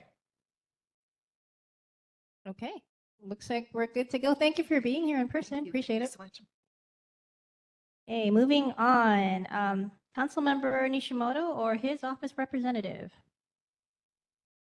Hi, can you hear me okay? Yes. I'll be giving the report for Councilmember Nishimoto this evening. I left our link to his weekly e-blast in the chat and his email if anyone wants to reach out in that way. We received an update on McCoy Pavilion and heard that it was handed over to the Department of Parks and Rec, and the cafeteria and auditorium will be opening on November 1st. And also, I'd like to share that the Honolulu City Lights is set to illuminate Frank F. Fosse Civic Grounds and Thomas Square Park from November 29th to December 31st. And I think that wraps up my report for tonight, and I'm happy to take any questions or concerns and pass them over to council member. Thank you, Sophia. Questions for Councilmember Nishimoto? Okay. Thank you for being here this evening. Thank you. Okay, Councilmember Tyler DeSantos Tam or his office representative. Do we have someone from Councilmember DeSantos Tam's office online? Okay. Representative Kaka'ako or his office representative. Rep Olds, are you online? We see you. I am. Hello. Good evening, everybody. Try to do this as quick as possible. So just a reminder, if you haven't already, please turn back in your interim survey. We would like to close the doors on top of this pretty soon so we can start analyzing the priorities that we need to start drafting the bills for next session. Just one thing to start sharing. So last week, I kicked back into doing street outreach for the homeless. And I want to share something that was pretty pertinent that came up in the Macaulay Mo'iliili neighborhood board last night. We had the city's director of homelessness, Roy, come in, and he was addressing some of the issues that are actually semi-pertaining to your boundaries, which is the Kaka'ako corridor between kind of the Don Quixote area and Macaulay. And some of the issues that that constituent was bringing up, even though she lives on the Macaulay side of Kaka'ako, was actually talking about your guys' area by Soju Bang and the bus stop that's over there. And we discussed some of these issues. It pertains to the homeless staying at the bus stops and not being able to move, and also some noise disturbances that are going on in that space. And one thing that came up was trying to move people. And what I found last week was I did street outreach to Old Stadium Park in Mo'iliili, and I did talk to two individuals who were dislodged during the Diamond Head sweeps a few weeks back. And so what we're discovering is they are starting to move west. There are areas that are homeless that were living on a couple hulus. The Alawai golf course has been swept. So there was a kind of a large encampment along the fence line by the canoes there, by the library. They have recently been swept, and a lot of them are moving west. And according to what we've been hearing from Roy, is it sounds like the sweeps, as long as they keep congregating, they're going to keep getting swept, and people are keep being pushed west. So it's only a matter of time before it's going to start hitting your folks' district a little bit more. It's not an alarm; it's just kind of telling you guys the reality. And sadly, three of the families that I found in there had school-age children. So we're going to be getting them some resources. That's all I have for you folks for today. I'll take any questions. Thank you, Rep Olds. Questions for Representative Olds from the board?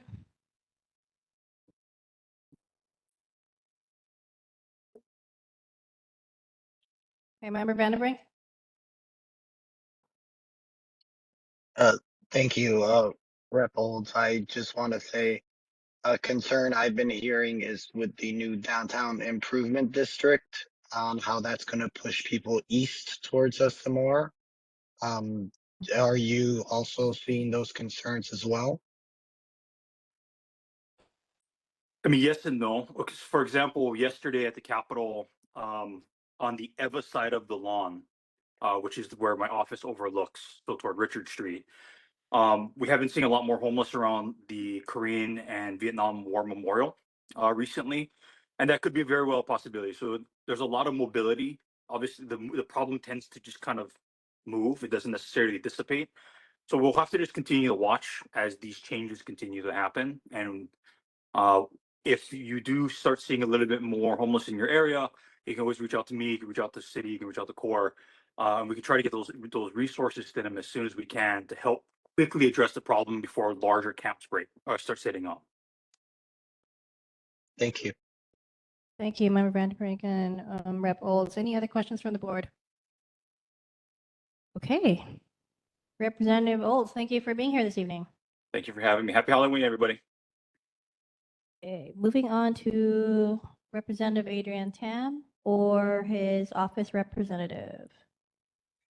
Good evening. I'm here today. I'm going to keep my report short. We do have an upcoming community town hall with Senator Sharon Moriwaki at Jefferson Elementary School. It's happening on November 3rd at 5:30 p.m. to 7 o'clock p.m. We have the Department of Transportation, we have DCCA, particularly the Insurance Commission, the Department of Law Enforcement, and the Hawaii Red Cross to talk about emergency preparedness. And I hope to see all of you there. A lot of the issues that many of us care about are within these departments, like condominium insurance or illegal mufflers. With that, I will welcome any questions that you may have for me. Thank you, Rep. Tam. Board? Okay, Member Vanderbrink. Yes, Rep. Tam, I just wanted to ask about the Elections Commission meeting from last month. I believe you spoke out about it online about the letter they sent calling for an end to our mail-in ballots, but my question I wanted to ask is that letter was sent to the legislature, and have they responded, or is there any action being considered based on that letter? So the letter has not been sent, in my opinion, yet. But they are asking the legislature to do that, and the legislature can, if by statute, so we would have to pass a bill. I don't know if the Elections Commission is sending a bill package to the legislature to call on it to return back to single day voting with no exceptions. I think that what they're doing is quite frankly reckless. Today, I sent a testimony in support of our mail-in system. Many people that live in Waikiki District 24 are senior citizens, kupuna, and I think that we shouldn't make it harder for them to vote. So I hope that many of you would be inclined to join me, as well as many of your fellow neighbors, in submitting testimony in support of our current mail-in system. Thank you. I also sent in testimonial yesterday, also stating the same. Thank you. Okay. Thank you, Member Vanderbrink. Any other questions from the board? Member Chung. My question is about tourism, because you're the chair of the tourism committee, right? Is about attracting sports to Hawaii, and also about attracting a, shall we call it a more respectful tourist to Hawaii, along with trying to get them to spend more money here. So could you give us an update on those two items, sports as well as attracting a more desirable tourist profile here? Sure, I can talk about sports. It's funny that you mentioned this today. I just had a conversation today about possibly bringing hosting the Davis Cup in Hawaii, which is a tennis tournament.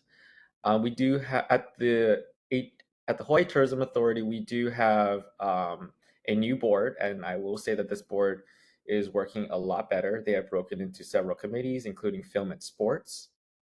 And we do have someone at HTA that is working to bring in more tournaments that can happen in Hawaii.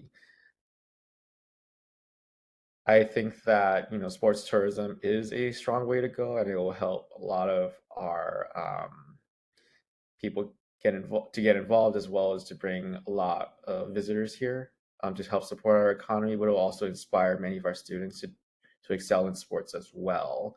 So that's what we are currently doing. How it usually works is that whenever a tournament happens, we can submit a bid or a proposal to them, and when the bidding process is over, they select a winner, and sometimes we do win some of these. So I'm a big fan of tennis. I think one of the ultimate goals that I would love to have is to have one of the WTA or ATP finals here. So yes, I am fully in support of sports tourism, and we are currently working on that. In terms of trying to attract a more desirable visitor or a more respectful visitor, that is a little bit more difficult. I think it's a lot about public education on how visitors should be acting or behaving in Hawaii.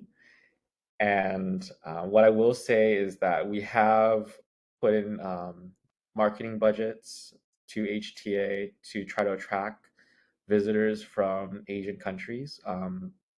We have put in $500,000 to establish Hawaii Tourism China, as well as $500,000 to establish Hawaii Tourism Taiwan. So those are two new emerging markets that we are investing in right now, alongside Oceania, South Korea, and Japan, as Canada, the United States, as well as Europe.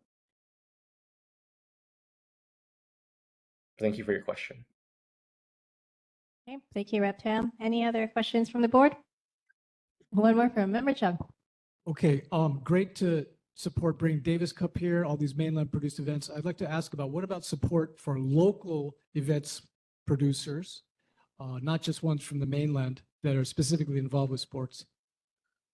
Oh, okay. I was confused by your question. Okay, yeah.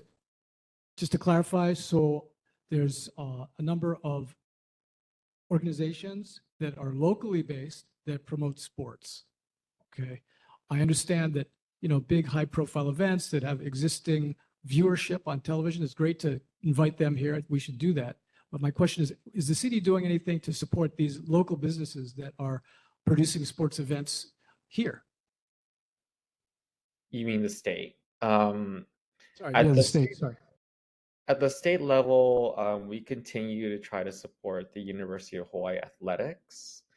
And I do know that the convention center has been opening up to many sporting events, and that attracts many of our local sporting clubs to participate in that as well.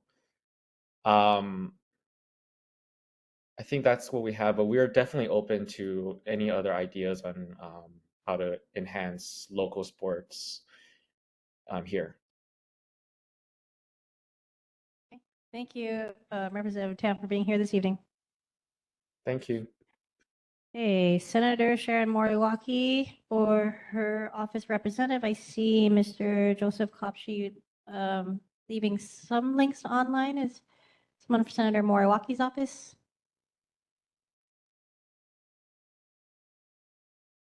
Mr. Joseph Kopshi?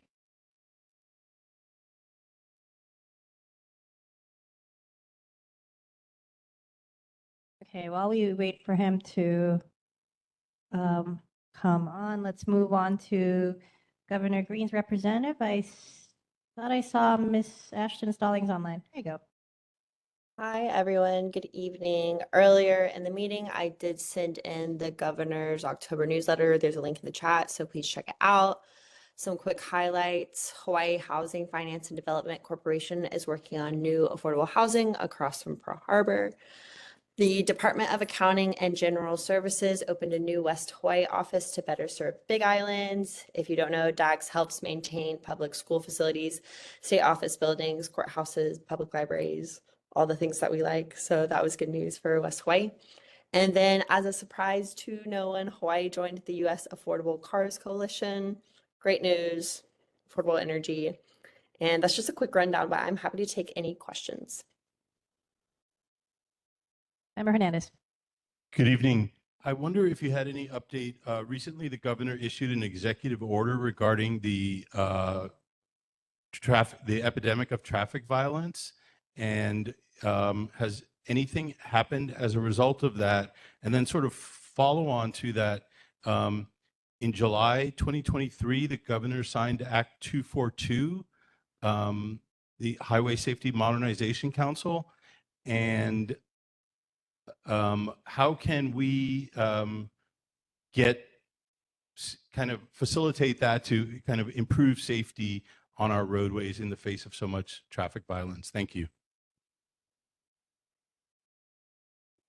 Thank you so much for that. I've taken that down and we'll have answers to you by the next meeting for sure. And then prior to that, as soon as I get some answers for you, I'll email those over. Any other questions from the board? Okay, Ms. Stallings. Oh, sorry, one more. Member Vanderbrink. Thank you. quick one. Can you tell us what the changes are going to be for SNAP starting in November, given what the federal government has stated? I have also taken that down and we'll get an answer back to you through email as well as at the next meeting.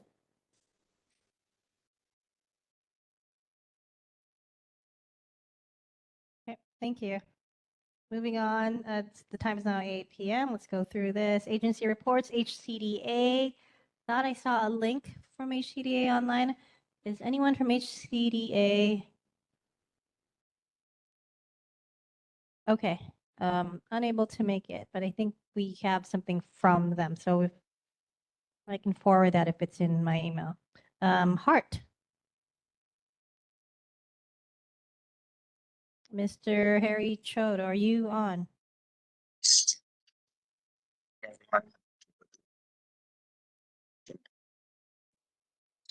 Just quickly sharing my screen. I just have one. Sorry, just a second.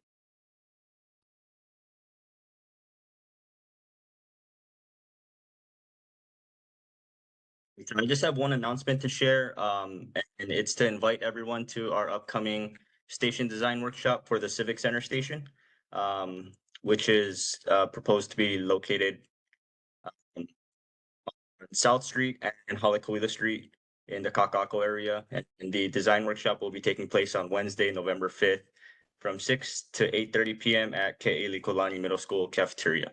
So that's the only announcement I have, and hope we can see everyone there. Thank you, Mr. Cho. Questions from the board? Okay, thank you for being here this evening.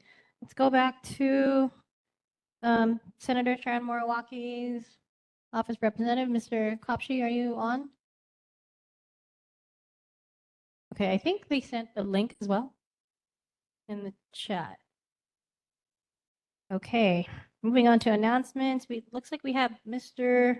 Steve Davidson from Mid-Pacific Roadrunners Club. Yes, thank you. Aloha. I'm just here to let the board know that on December 7th at 4 p.m., we will be conducting our annual Santa Hat 5K and 1 mile race. The 1 miler is primarily for Keiki, awards for Keiki, but others can run it also. And we've been running this since at least 2019 that I'm aware of. And we hope that some of you will join us.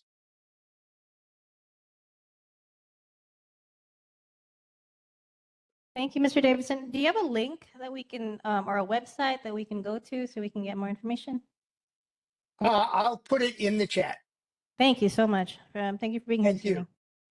Okay, upcoming events. We already mentioned the Honolulu City Lights Parade. Again, board members, if you are willing and able to participate in the parade, let me know. We also have the 51st Annual Street Bikers United Toy Parade on December 6th. We have Mr. Ray Pagan as the contact for that. Honolulu Marathon is also coming up in December. And then we have the link to City and County website for events and street closures, our social media accounts. Next Action Committee meeting will be on Thursday, November 13th. And our next regular board meeting will be Tuesday, November 25th. And that will be the last one for the year. And thank you, Olelo, for your broadcast and for being here this evening. We appreciate that. Okay, the time is now 8:03, and if anyone else has no other concerns, our meeting is adjourned.